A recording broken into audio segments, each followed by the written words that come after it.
Hey, it's Tristan from www.primaledgehealth.com, and quick little video today about a little bit of confusion that goes on and some of the word games that get played concerning keto.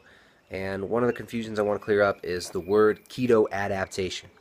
Keto adaptation. So, yes, there is a difference between being in ketosis and being keto adapted. Now, technically, ketosis would be defined as having elevated concentrations of blood ketones. So anywhere above about 0.5 millimolars per deciliter of blood ketones. Beta hydroxybutyrate is one measured on the little blood ketone strips on your blood glucose monitor, which can measure blood ketones. Above 0.5 millimolars per deciliter would technically be ketosis.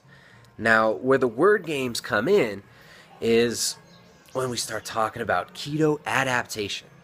Now, keto adaptation needs to be defined. And everybody who talks about it seems to have some different definition, and some people that talk about it quite a bit seem to confuse the audience about what exactly they mean by it and kind of use it as this like mystical term to confuse and confound people when it should be a little bit more simple.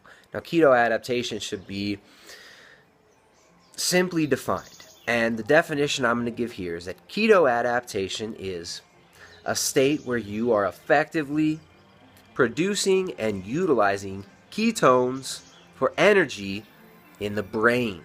Now, the muscles will use ketones. Many organs and muscles will use some ketones as well. But when you're well adapted, they're not going to be using ketones as much, and your brain will be using a majority of those ketones. Your muscles will be oxidizing fatty acids. They will be burning fat directly, not using fat converted into ketone bodies by the liver as an energy source.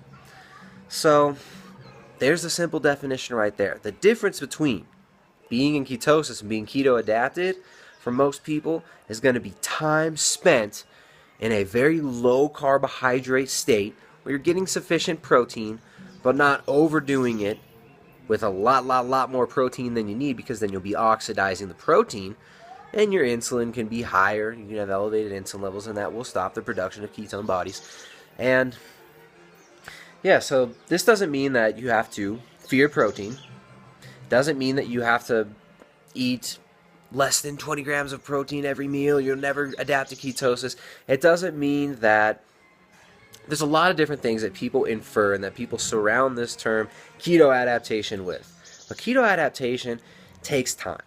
Adapting to a ketogenic diet, becoming well adapted to it, when you're preferentially utilizing fats as fuel, where your body is not feeling starved of glucose and feeling like it's lacking that glucose because it's still dependent on that glycolytic state.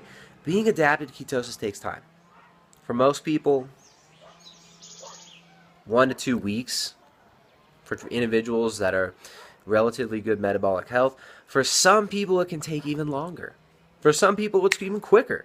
A lot of people who are very overweight, who've got a lot of weight to lose, seem to do really well rather quickly on a keto diet and don't really feel that lack of performance in the beginning. Now, some people, we all react different. We all have different physiological polymorphisms. We all have different genetic preferences for fuels. We all have epigenetic factors that affect us.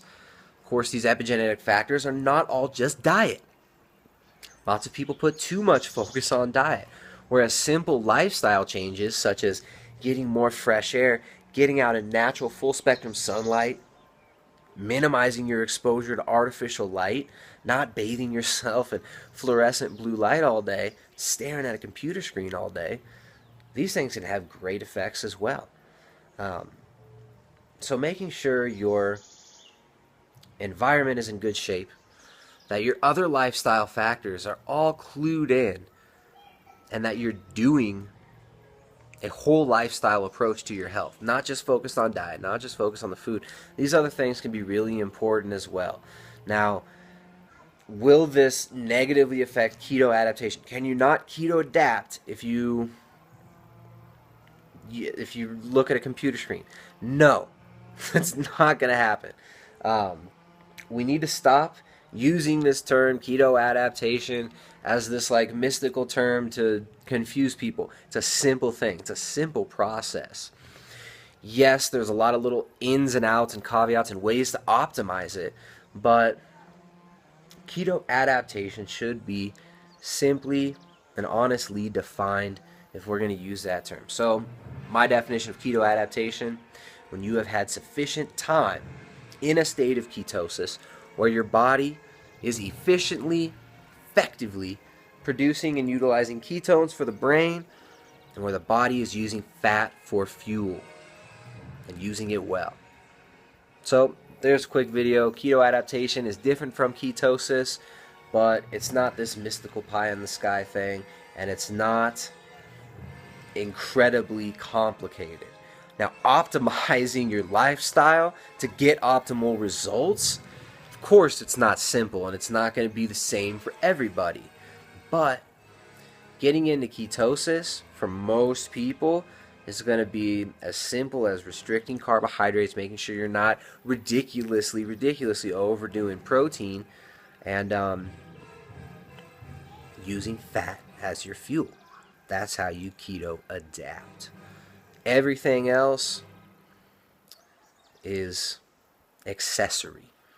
Now, I'm not saying that other lifestyle factors aren't just as important, or in fact can't be more important for a lot of people, but we got to simply define these terms. Ketosis, elevated blood ketones. Keto adapted, well adapted to the diet, put in sufficient time to that metabolic pathway to where you are efficiently producing and utilizing those ketones and utilizing fat as a fuel. So let's keep it simple. Let's not try to confuse people. There's a lot of ways that you can go about it. There's no one way to do it. Keto's not the only way, and it's not going to work optimally for everybody. There's a lot of people that it will work great for, and there's a lot of situations in which it can greatly help individuals. But it's not magic, it's not mystical, and it's not incredibly complicated. So once you get into a good groove, you figure out the fat sources to use, you know what you're doing, you start enjoying the food, you get into a good groove of food prep, you have your macros dialed in, and you start correcting the other lifestyle factors that are going to affect your adherence to it, that are going to affect your inflammation, your rest, your recovery, your sleep, your circadian rhythms. When you get all this stuff in line, it's going to be even better, because those things can be a lot more important than the foods that you're eating anyways. So ketosis, keto adapted, these are simple terms. They got simple definitions. Let's not confuse people about it. See you next time. You check us out, www.primaledgehealth.com. More content, podcasts, articles. If you want coaching, go to the coaching section. I'll see you guys next time. Bye-bye.